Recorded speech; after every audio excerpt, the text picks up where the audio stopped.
ধরে নেন আমরা কি বলি, ডায়াবেটিস রোগের চিকিৎসা আবিষ্কার হয়েছে। আবিষ্কার এবং সৃষ্টির মধ্যে পার্থক্যটা কি? একটু গভীরে জানুন তো। আবিষ্কার এবং সৃষ্টির মধ্যে পার্থক্যটা কি? দুধের মধ্যে vitamin D A to Z সব ভিটামিন, দুধের মধ্যে এ টু জেড সব ভিটামিন আছে, কোনটার মাত্রা বেশি কোনটার কম, কিন্তু সব কিছু আছে। এর জন্য দেখবেন একজন মানুষ বাঁচার জন্য যদি কেউ শুধু দুধ খায় তাহলে বাঁচার জন্য যথেষ্ট। 2.5 বছর পর্যন্ত একটা সন্তান কি খায়? বাঁচে কি মরে? অন্য কিছু খায় না, তাই বাঁচলো কিভাবে? একটা মানুষের জন্য যত ভিটামিন ক্যালসিয়ামের প্রয়োজন সব দুধের মধ্যে আছে। এর জন্য দুধ জান্নাতি খানা, দুধ খুব দামি খানা, ঠিক না? তোমরা মদ না খেয়ে দুধ খেয়েও ফায়দা হবে। বেয়াকুবগুলি দুধ খায় না, মদ খায়। বেয়াকুব কোথাকার, দুধ খায় না ফেন্সিডিল খায়, দুধ খায় না গাঁজা খায়, বেয়াকুব কোথাকার।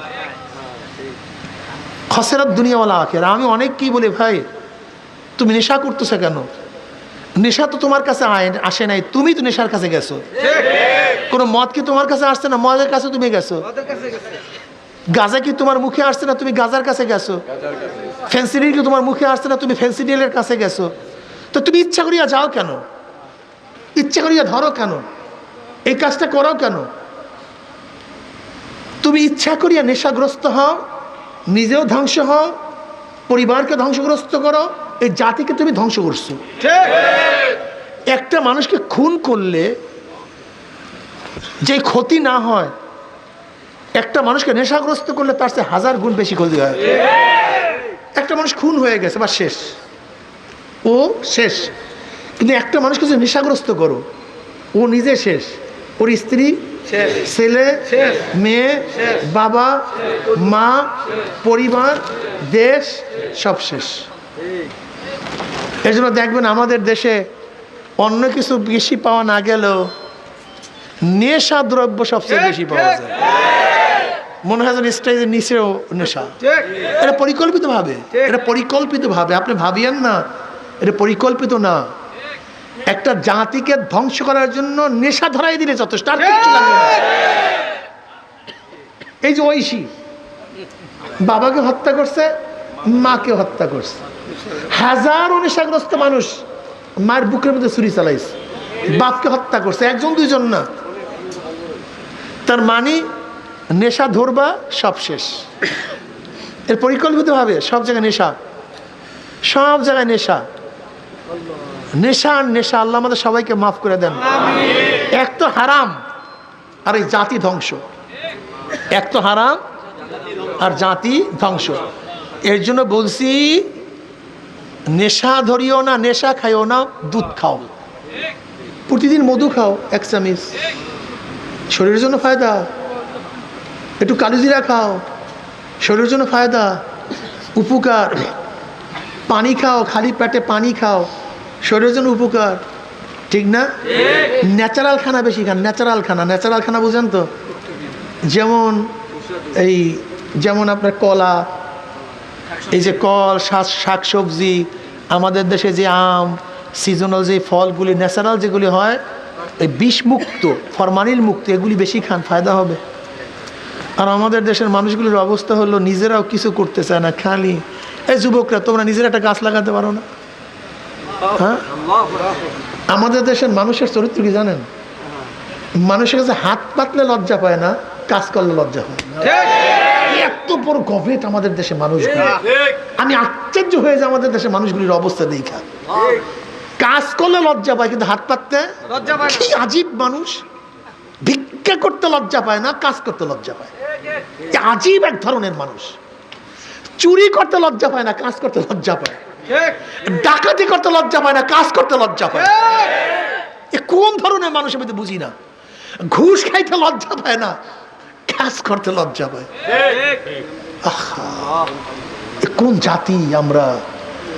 অথচ বিদেশে দেখবেন বড় বড় মানুষ, এই যে বারাক ওবামা, সে আমেরিকার প্রেসিডেন্ট। কোথার প্রেসিডেন্ট ছিল? আমেরিকার প্রেসিডেন্ট। প্রেসিডেন্টগিরি যাওয়ার পরে জানেন সে কি করে? এক হোটেলে চাকরি করে। আমাদের দেশের যদি কেউ একটু চেয়ারম্যান হইতে পারে 14 গোষ্ঠী আজীবনে কাজ করা লাগে না।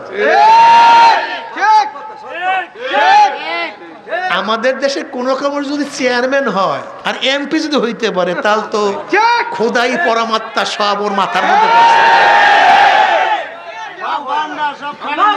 অথচ বারাক ওবামার মতো প্রেসিডেন্ট, আমেরিকান প্রেসিডেন্ট, সে প্রেসিডেন্টগিরি যাওয়ার পরে কি করে ভাই? চাকরি করে। চিন্তা করতে পারছেন?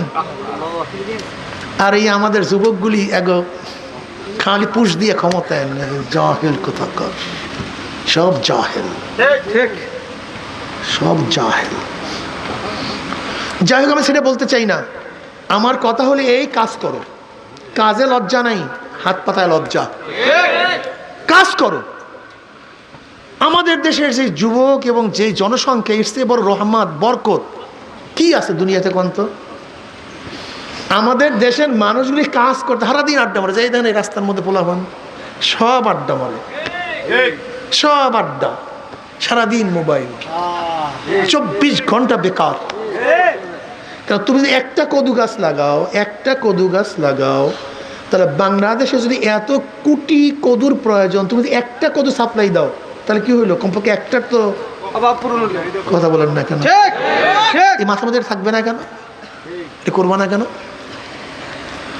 নেই, আমরা কাজ করতে চাই না। ছাদের মধ্যে ফাঁকা জায়গা, কেন গাছ লাগাও ছাদের মধ্যে। তোমার বাড়ির দরজায় একটা গাছ লাগাও, যেখানেই খালি জায়গা পাও একটা গাছ লাগাও। দেশকে উপকার করো, জনগণকে উপকার করো।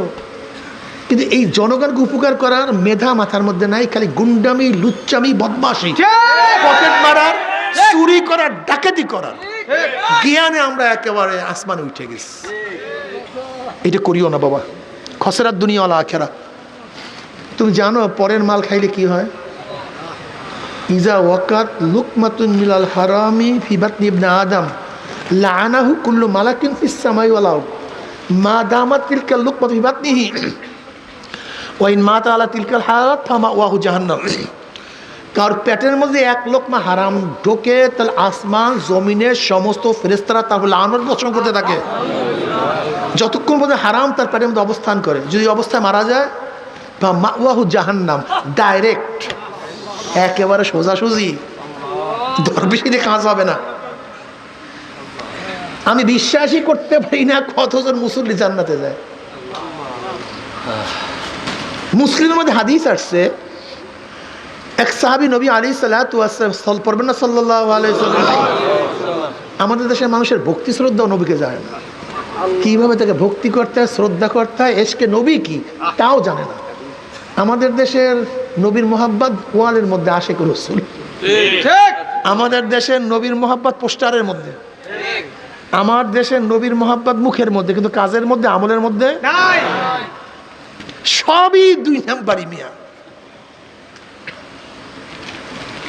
মুসলিমের মধ্যে রওয়ায়াত আছে, এক সাহাবী বলছে, ইয়া নবী আল্লাহ, কোন ব্যক্তি আল্লাহর রাস্তায় গলা কাটায়া দেয়, শহীদ হয়ে যায়, তার সমস্ত গুনার অবস্থা কি? নবী আলাইহিসসালাতু ওয়াসসালাম বলেন, কোন ব্যক্তি যদি আল্লাহর রাস্তায় শহীদ হয়ে যায় তার সমস্ত গুনাহ মাফ, সমস্ত গুনাহ। কিছুক্ষণ পরে বললেন, আমি না এইমাত্র কি বললাম, এইমাত্র কি বললাম? তাহলে বলছে তো, ইয়া নবী আল্লাহ, কোন ব্যক্তি আল্লাহর রাস্তায় শহীদ হলে তার সমস্ত গুনাহ মাফ। বলে এইমাত্র আমার কাছে জিবরাইল আসছে, আমাকে বলছে ইল্লা হক্কুল ইবাদ, ইল্লা হক্কুল ইবাদ, ইল্লা হক্কুল ইবাদ। যদি হক্কুল ইবাদ কারোর জিম্মায় থাকে, আল্লাহর রাস্তায় গলা কাটাইয়া দিল, ঠিক। এখন দেখেন তো কয়জন জান্নাতে গেছেন, এখানে বসে দেখেন তো, আরে সব জান্নাতি হয়েছে রে, সব জান্নাতি, সব। এই বন্ডরা এই বয়ান করে না, বন্ডরা কি করে জানেন? তুমি সুদ খাও, ঘুষ খাও, চুরি করো, ডাকাতি করো, আমারে নজরানা দাও, আমি তোমাকে জান্নাতে নিয়ে যাবো। এর জন্য যত হারামখোর বড় লোক দেখবেন সব বন্ডদের কাছে আসছে, হক্কানি আল্লাহওয়ালাদের কাছে ধারে কাছেও যায় না। কেন? সুদের বয়ান করে, হারামের বয়ান করে, এর মধ্যে আমরা নাই, আমরা জান্নাতে যাইতে চাই। তোমার বন্ড বাবার কোনো জান্নাত থাকলে সেই জান্নাতে যায়, কিন্তু আল্লাহর জান্নাতে যাওয়া লাগবে না। যাই হোক, কথা অন্যদিকে গেছে। এটা আমার যুবক বাবাদেরকে বলবো, কাজ করো, কাজে লজ্জা নাই, কাজ করো, বিশ্বাস করো অথবা নাই করো, আমি যে কোনো কাজ করতে পারি, এতে আমার কোনো লজ্জা লাগে না। আমি তো চরমনাইয়ের ময়দানের রীতিমতো একেবারে এই সফরে নামার আগ পর্যন্ত আমি চরমনাইয়ের ময়দানের যত মাইক, লাইট, পানির দায়িত্বে আমি থাকতাম, হেড অফ দ্য ডিপার্টমেন্ট। যারা চরমনাইয়ের মুরিদ দেখছেন, আমি তো সারাদিন সঙ্গা পাইতাম চরমনাইয়ের ময়দানে। খেদমতে খোদা মেলে, ইবাদতে জান্নাত মিলে। আমাদের দেশের ছেলেরা খেদমত করে না, খেদমত করতে চায় না। খেদমত সবচেয়ে দামি, খেদমত করতে হয়। এখনো বাড়িতে গেলে কত কাজ করি, বিশ্বাস করবেন অথবা নাই করবেন, আব্বাজান বাড়িতে যাওয়ার আগে আমরা সমস্ত বাথরুম পরিষ্কার করার চেষ্টা করতাম, কারণ আব্বাজান রহমতুল্লাহ গিয়েই তিনি বাথরুমগুলি পরিষ্কার করতেন।